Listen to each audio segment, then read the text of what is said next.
Okay, today we have our fourth and final review of beers from Roy Pitz Brewing Company out in Chambersburg, Pennsylvania. Bought a variety case a while ago, and 4 different beers, 24 total in a case. So this one is the final one, and this one is called Ludwig's Revenge. This is a Rauch beer, which is the style that was created back in the 1500s back in Germany in a town called Bamberg. Rauch beers are very, very smoked. They're almost reminiscent of smoked meat, as a matter of fact, when you taste them. So they're a bit of an acquired taste, as they're roasted under green malts that are very, very kind of wood kind of aged and very, very dark and fiery kind of way to brew a beer. And this one, appropriately is named Ludwig's Revenge because it kind of harkens back to the 1860s, back to the Civil War, when the town of Chambersburg was burned to the ground in 1864. The story behind this beer is that a guy named George Ludwig had a brewery in Chambersburg, and unfortunately when the Confederates marched through the town of Chambersburg and burned it to the ground, George Ludwig's brewery did not make it. Therefore, he came back from the dead, and now he's got his own beer called Ludwig's Revenge, which, appropriately enough, is a Rauch beer, very smoked and almost reminiscent of the fire that took down his brewery to begin with. So let's open this up. Never had a Rauch beer before. This is my first smoked beer, which is also reminiscent of the style of an Oktoberfest in appearance. However, its smoked quality differentiates itself from a lot of Oktoberfest beers.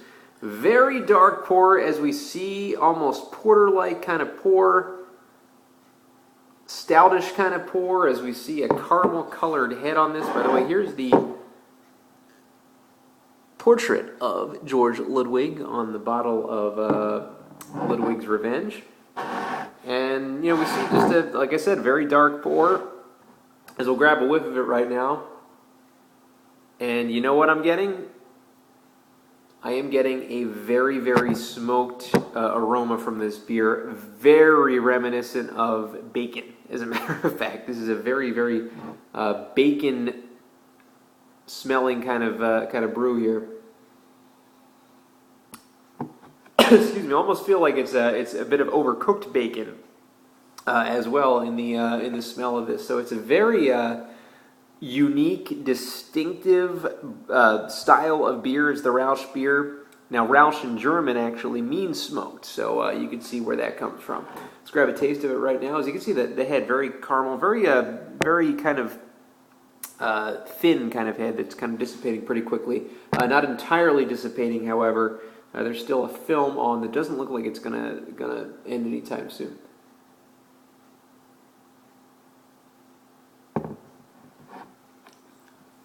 Wow. Oh my gosh, I just feel like if you could put beer on a barbecue and make it cold, this is exactly what it would taste like. This is almost like you're having smoked meat and beer at the same time, but there's no meat aside from what I'm drinking right now, so it's kind of hard to believe that it is what it is right now. This is, like I said, a very unique beer. I don't know what you would pair it with. I guess you could pair it with smoked meat, and it would taste even smokier and meatier, possibly. You could pair it with bacon. Why not? It's a bacon beer.